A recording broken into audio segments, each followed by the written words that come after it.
When I was part of the MHRT training program, I was researching abroad in Chiang Mai, Thailand for 2 months.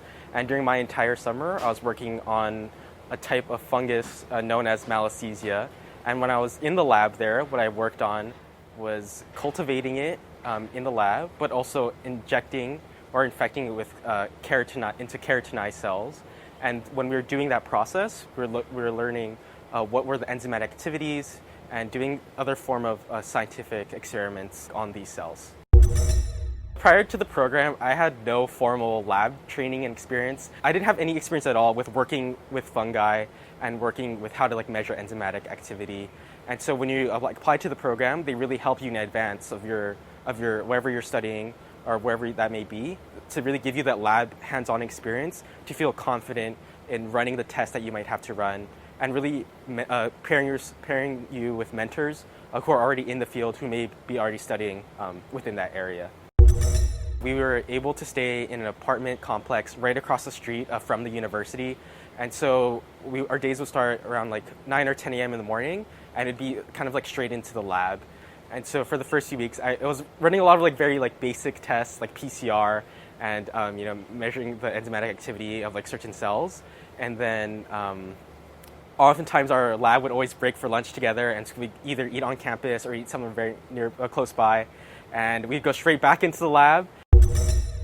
It's definitely an unforgettable experience that, on the weekdays you're in the lab, but when on the weekends you really are having a lot of fun in your country, learning what it means to be a person there.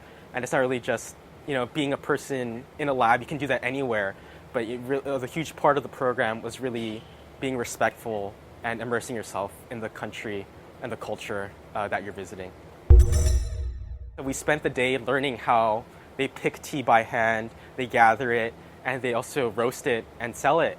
And so what was really unique was that they ran us through the entire history of tea within Thailand and what it was like. And a lot of tea is usually associated with countries like China and Japan and even Korea. And so they were talking to us about how Thailand was influenced and tea was brought from these other countries, and it's something that really stuck there. And so we're learning the entire roasting process. And when we were at the tea farm, they actually had us, put on these wicker baskets and try to gather tea ourselves and see how much we could gather compared to the regular workers. And we got very few tea leaves, but when you can see the workers who are actually grabbing tea leaves, they fill their entire backpack with tea. And so they're very very proficient at what they do. And when we were able to sample the tea that's been roasted at the end, it was really amazing. Some of the greatest things that you gain from the MHRT program, it really isn't just about science itself, but it really is about skills that you'll be able to use later on.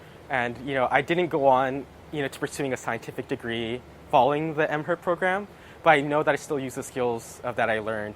And when you're doing research and when you're communicating, those are skills that will always follow you. What it means to synthesize information that's already existing, to think about new ways to critically think and create either novel experiences, novel research, and communicate what you're able to do is something that I think that follows into every single path that you may want to pursue. And it's a really great experience for you to be a strong researcher, strong writer, and strong speaker.